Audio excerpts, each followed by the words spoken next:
I was really surprised when I looked at our state, and it seemed like Illinois is at the forefront of absent dads. Over 29% of the families in Illinois do not have fathers present in the homes, making us the 6th highest state in the United States. There's only 5 other states with a record worse than ours, that being Florida, Georgia, Maryland, Louisiana, and Mississippi. Over 33% of the babies born in Illinois are born out of wedlock. Once again, the 6th highest record. Over 82% of the teen births in Illinois out of wedlock. 82% of the teens births out of wedlock. I guess that could be expected. You wouldn't expect most teens to be married. But when I look at that and just say, what are we doing? We hear of all of the issues at a time like this when we're ready to select a president, and no one is addressing the issue of family. We're talking about health care, we're talking about Iraq, but unless we do something dramatic to change the way we view the family, I think we're going to have to build more and more penitentiaries.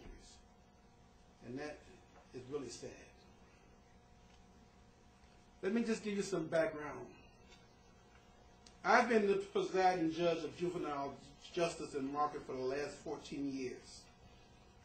When I came, we had approximately 4,000 cases.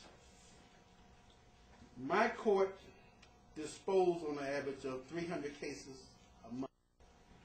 When I say dispose of, either we go to trial and bring it to a verdict, or we settle the case, or we may have some type of diversion.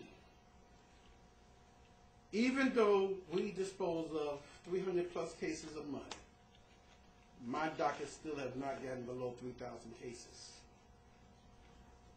That is mind-boggling. Let me explain. When a case comes into my court, the first order of business is arraignment. Now, for those of you who don't understand what arraignment is, basically what it is that the individual who has committed a crime will appear before me. And at that time, I will explain to the juvenile the charges against them, what their legal rights are, and what the possible penalties, if I was to go to trial and find them guilty of that charge. It is also a time when it's necessary for me to acquire some personal information from the individuals. So as they're standing before me, I'm going to ask them certain questions. First, I want to know his name, of course, his address, what school he attends. In my court, it's mandatory. You must be in school. If you're not in school, then we give you a referral to our second chance program, which is a school in the courthouse. But you got to be in school. I will also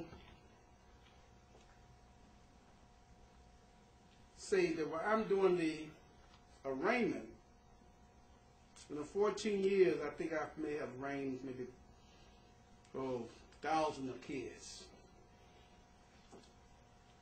And when I was thinking about how fatherhood relates to the juvenile courts, it was mind-boggling. Because I had to think about 7 out of every 10 kids that I arraigned and who appear before me do not have a biological father in court, or do not have a biological father in the household. 7 out of every 10, I would say.